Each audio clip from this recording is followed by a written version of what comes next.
Hi everyone, banyak banget yang nanyain kemana kita karena kita udah lama banget nggak upload video YouTube. Oke, jadi sebulan kemarin aku lagi sibuk banget syuting, jadi memang nggak sempat untuk membuat konten. Indra pun juga sibuk banget kerja, jadi kita belum ada kesempatan membuat konten. Nah, karena sekarang kita sebenarnya kangen banget untuk jalan-jalan keluar negeri. Dan karena kita dulu sempet pengen banget buat menjadi vlogger, cuma kita agak males buat record everything. Jadi sekarang kita pengen tunjukin beberapa footage yang memang kita ambil dulu dan kita akan explain satu persatu. Jadi Ya, ada tiga negara yang memang kebetulan footage-nya banyak. Kita mau ceritain yang apa aja? Sekarang negara pertama adalah Bhutan. Di video pertama ini, jadi waktu itu kita ke Bhutan sekitar 12 hari. Terus cara ke Bhutan itu sebenarnya nggak susah sih. Waktu itu kita dari Jakarta ke Singapura, dari Singapura ke Nepal, terus dari Nepal langsung ke Bhutan. Nah, perjalanan dari Nepal ke Bhutan ini juga sangat menarik karena kita terbang ngelewatin Mount Everest. Kita bisa ngelihat the peak of Mount Everest dari pas kita terbang dari Nepal ke Bhutan. Terus di Bhutan pas kita sampai kayak di dunia yang berbeda, inget nggak? Karena semua orangnya pakai pakaian khas mereka namanya Go. Jadi nggak ada yang pakai, jarang lah orang yang pakai kaos-kaos kayak gini.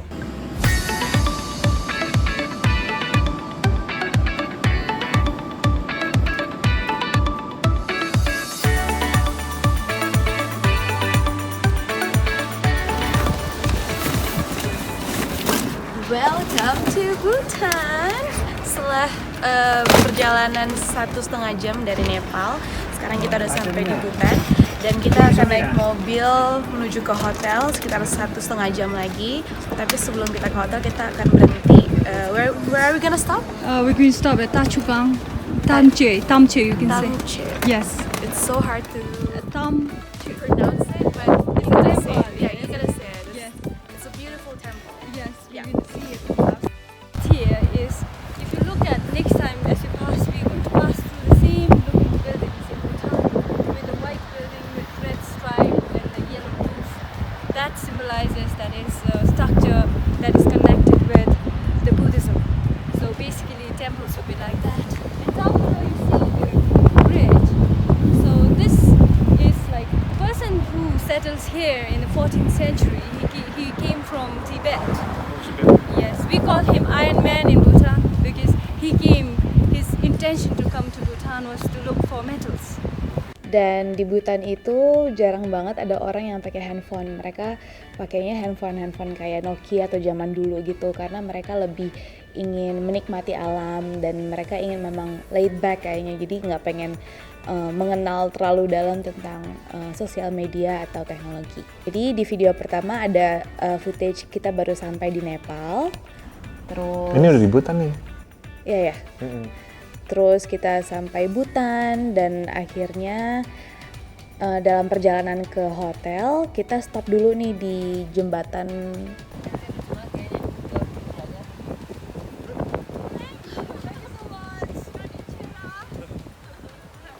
Jembatan ini tuh kayak ikonik deh, soalnya kalau misalnya kita jalan di jembatan itu tuh kayak banyak bendera-bendera yang warna-warni gitu loh, yang orang Buddhis ya.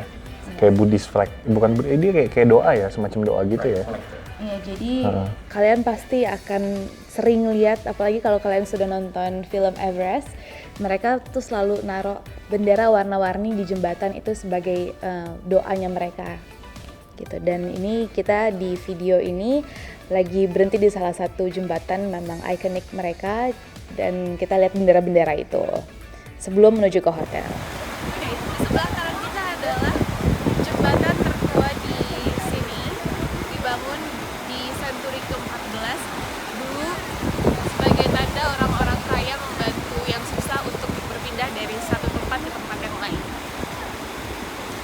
Dan kita lihat di sekitar sini banyaknya flags warna-warni yang isinya kayak doa-doa dan blessing. Berharap kalau misalkan orang yang gantungin benderanya, terus benderanya ditiupin, itu akan membawa good luck dan blessing. Pas sampai hotel, aku disuruh cobain pakai Go. Itu baju tradisional mereka. Kita berdua disuruh iya, pakai kita Go. berdua disuruh Jadi pakai Go. jadi kita pas di Butan ini kita stay di Aman Resort. Welcome to.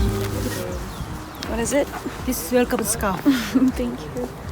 Sekarang kita udah sampai di hotel dan this is our room.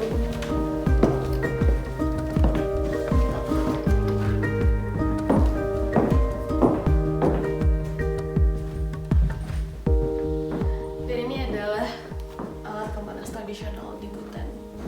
Jadi kalau hidupin api di sini.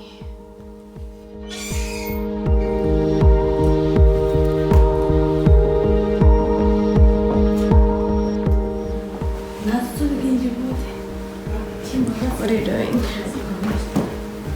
Kayak traditional dress.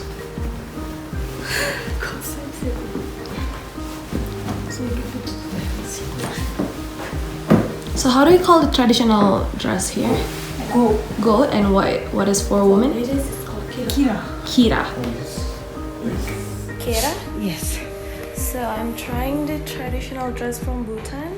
It's called kira. It's So I'm trying the traditional dress from Bhutan. It's called kira.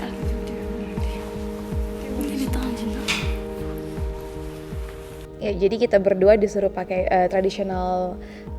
pakaian tradisional mereka. Aku sama Indra, terus kita foto berdua. Nanti bisa dicek di Instagram. Waktu kita di Butan kita ada foto berdua memakai Go atau tradisional baju dari Butan.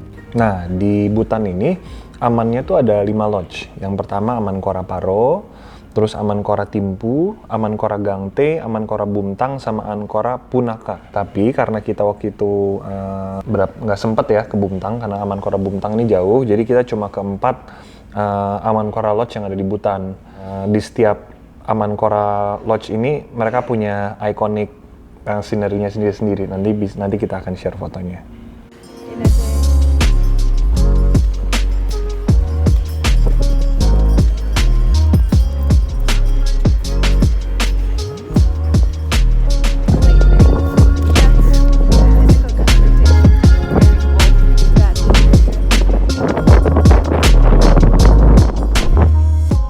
Day di Butan kita pergi ke salah satu, ini apa ya namanya? Itu kayak, ini adalah tempat mereka berdoa. Jadi ini kayak masjidnya gitu. Aku lupa namanya apa. Cuma mereka di sana pergi untuk berdoa. Terus mereka kayak muter gitu, inget nggak? Mereka kayak muterin kayak semacam tawaf gitu lah. Iya, ya kan? Mereka muterin bangunan itu sebanyak 7 kali, dan setelah itu mereka melakukan doa atau beribadah yang gerakannya agak mirip-mirip kayak sholat gitu. On the right is the Bhutanese movie. Sekarang kita lagi ada di kotanya, di main streetnya. Jadi ini adalah tempat paling busy di Butan. Dan di sini tuh nggak ada lampu merah. Jadi suka ada kecelakaan? Nggak ada sih. Tapi hebatnya nggak ada kecelakaan dan ya nggak begitu macet sih. On the way menuju ke tempat berikutnya, ini kita jelasin kalau di sana tuh nggak ada lampu merah ya. Oh iya. Nah, di sini kita nyeritain kalau misalnya di Butan itu nggak ada lampu merah, jadi orang di jalan-jalan aja nggak ada lampu merah. Saking mereka teraturnya, saking mereka mengikuti peraturan dan nggak mungkin macam-macam, jadi nggak ada lampu lalu lintas sama sekali. Jadi satu-satunya lampu merah di sini adalah polisi di tengah jalan. Dulu mereka pernah install satu lampu merah, cuma karena mereka nggak kebiasa sama lampu merah itu, akhirnya dalam satu hari dimatiin lampu merahnya. Dalam satu hari? Dalam satu hari. Dan, ini istilahnya kayak the busiest street di Butan.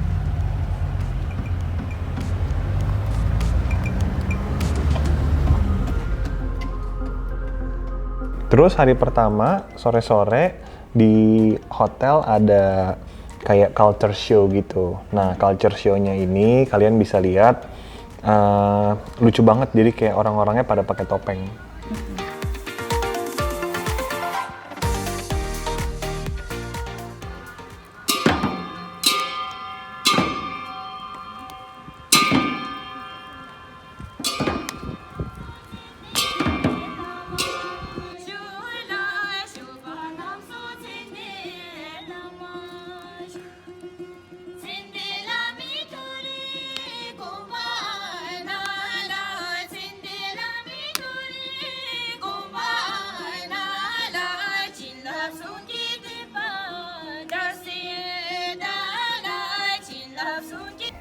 kayak kastil-kastilnya gitu.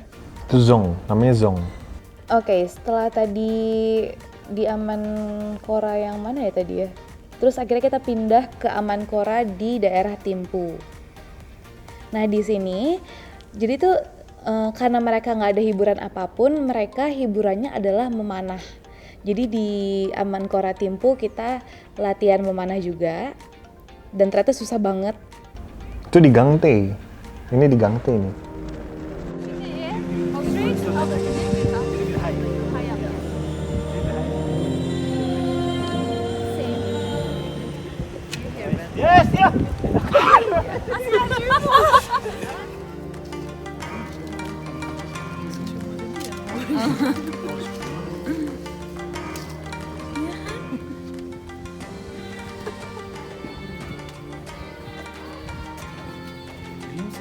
Ya jadi pokoknya hiburan mereka tuh cuma memanah sama mereka ada bikin kayak mainan-mainan pakai tanah liat kayak gitu.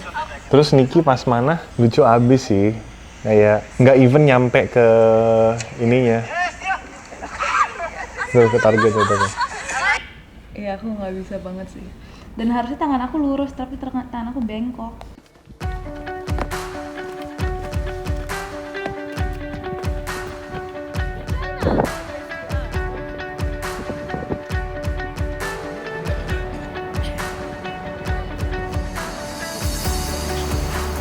Nah, di Amanpoura Gangte ini, dia tuh lokasinya kayak ada di valley gitu. Jadi, kita sore-sore jalan-jalan buat nge-discover valley-nya, inget nggak? Iya kan? Terus, dingin banget sih di sana sih.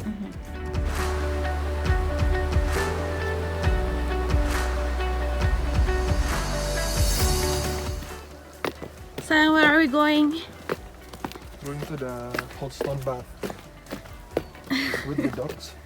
With the kids?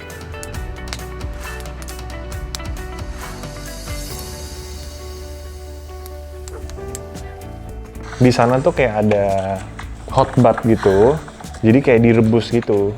Tradisi orang di sana kalau misalkan sudah capek dan di sana kan udaranya dingin banget, mereka tuh pasti menghangatkan tubuh mereka di kayak pemandian air panas yang mereka buat sendiri. Jadi kalau misalkan di sini kita pemandian air panas, kita ada water heater, jadi airnya udah panas. Kalau di sana mereka rebus, jadi pemandian air panasnya dari kayu, terus mereka ada kayak rebusan air yang memakai kayu-kayu yang dibakar di sebelah sananya lagi. Jadi kalau misalnya airnya udah mulai dingin, dimasukin lagi air rebusan yang baru. Nah terus di hot bathnya itu mereka taruh kayak rempah-rempah atau ramuan mereka yang membuat tubuh tuh jadi kayak relax banget.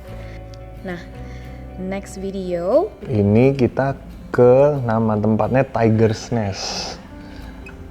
Itu kalau kalian ke Bhutan atau semua orang ke Bhutan itu adalah tempat yang harus didatangi, Tiger's Nest. Kenapa ya? Karena emang ini highlights-nya sih, ya kan? Tiger's Nest itu highlights-nya banget. Dan ada patung Budanya. Iya, dan di situ kayak ada cerita mistis. Jadi kayak patung Budanya tuh berat banget dan gede banget, dan itu tuh di atas gunung, ingat nggak sih?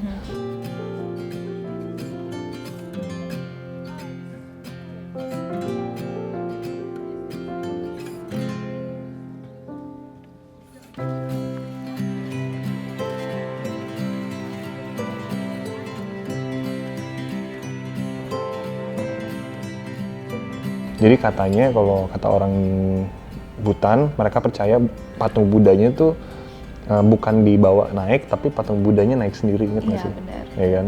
Terus buat naik ke atas itu 2 jam naik, 3 jam naik, 4 jam naik, 4 jam turun ya. Itu capek banget. Untung kita pakai ini sih, donkey. Kalau nggak pakai donkey sih capek banget.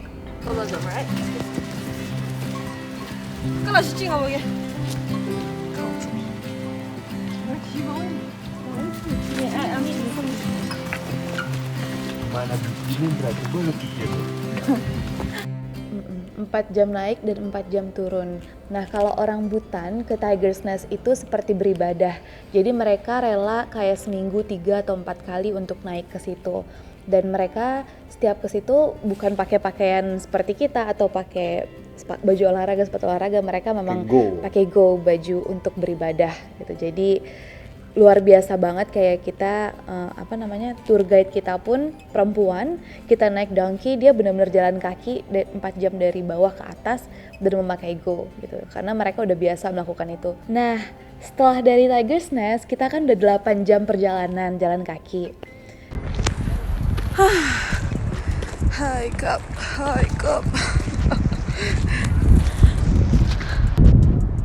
Setelah hiking 30 menit, we are finally here.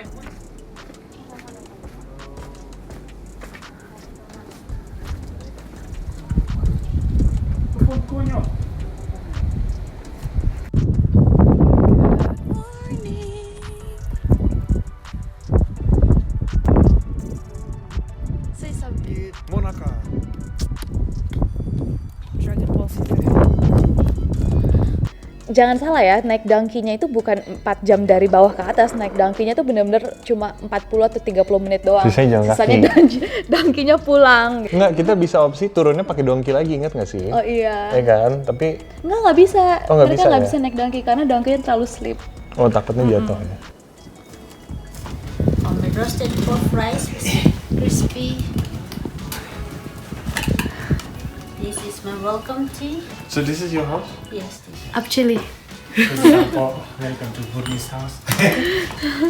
So I have same house in my village. So your house is also like this? Yeah, yes. Yes? Traditional house there. Bhutanese food. How is it? Makan rumahan.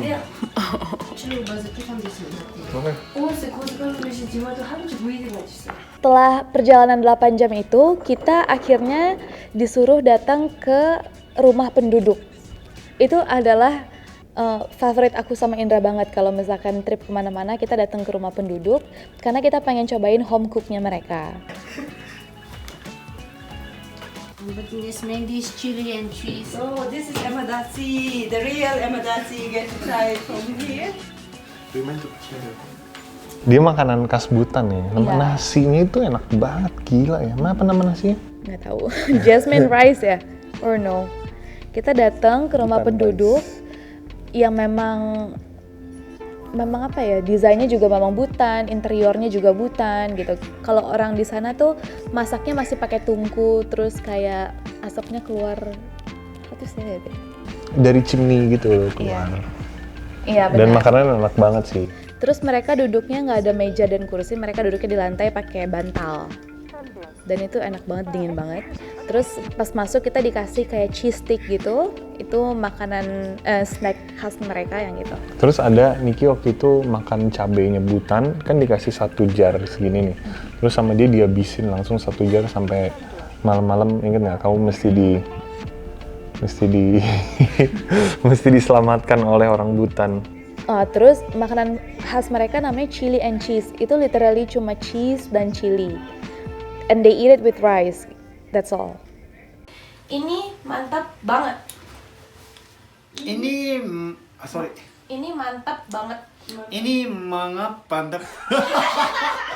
Mantap. Mantap. Iya, Oke. saya mantap. Mantap. Ini mantap banget. Ini mantap banget. Ini mantap banget. Itulah highlight kita selama di Butan. Dan buat teman-teman yang pengen ke Butan, sangat recommended banget pergi ke Butan. Iya. Ya kan? Dan ini adalah foto kita bersama guide-guide kita di Butan dan bersama teman kita. Kangen ya pergi ke Butan ya? Semoga bisa pergi ke Butan lagi.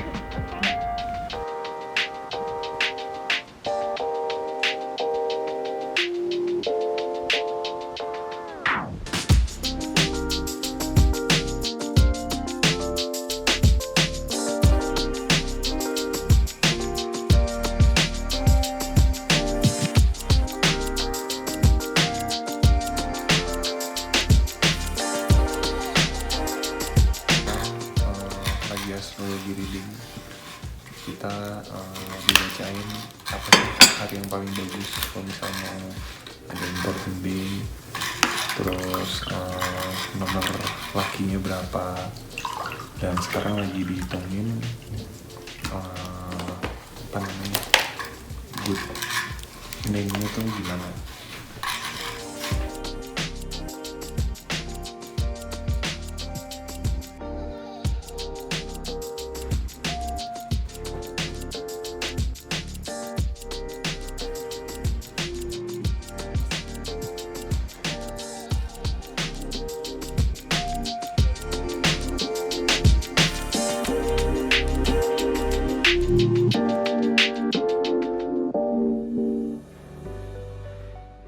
Nah sekarang kamu lapar nggak?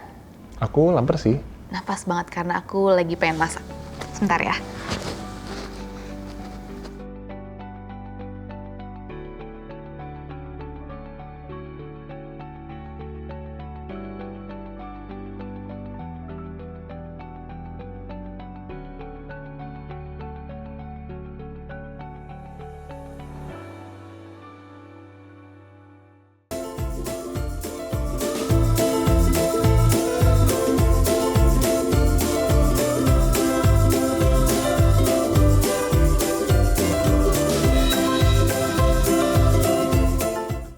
Nah, aku buatin kamu mie goreng lemonilo. Wah, pas banget. Lagi santai gini emang paling enak makan mie lemonilo goreng nih. Enak kan? Karena selain enak, mie goreng lemonilo adalah bener-bener pilihan lebih sehat. Coba kalian bisa cek bungkusnya. Mie lemonilo juga memakai teknik pemanggangan tanpa minyak. Jadi mie-nya nggak nyumbang lemak. Makanya air rebusannya lebih jernih. Mie lemonilo ini tanpa pengawet, tanpa penguat rasa, dan tanpa pewarna. Makanya rasanya enak banget. Jadi mie lemonilo nggak bikin aus kan? Iya, makanya aku selalu pilih mie lemonilo. Mie ijo yang bener-bener hebat. Karena kalau masih digoreng, pakai pengawet dan penguat rasa sama pewarna, apa hebatnya?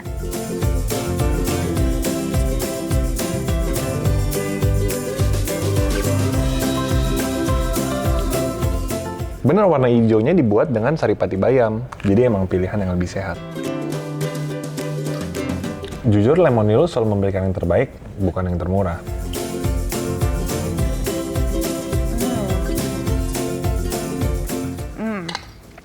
Bener, ada harga, ada barang. Harga nambah sedikit, manfaat nambah banyak. Nah, selain varian mie goreng, mie lemonilo juga punya varian ayam bawang dan kari ayam. Oke everyone, terima kasih sudah nonton episode hari ini.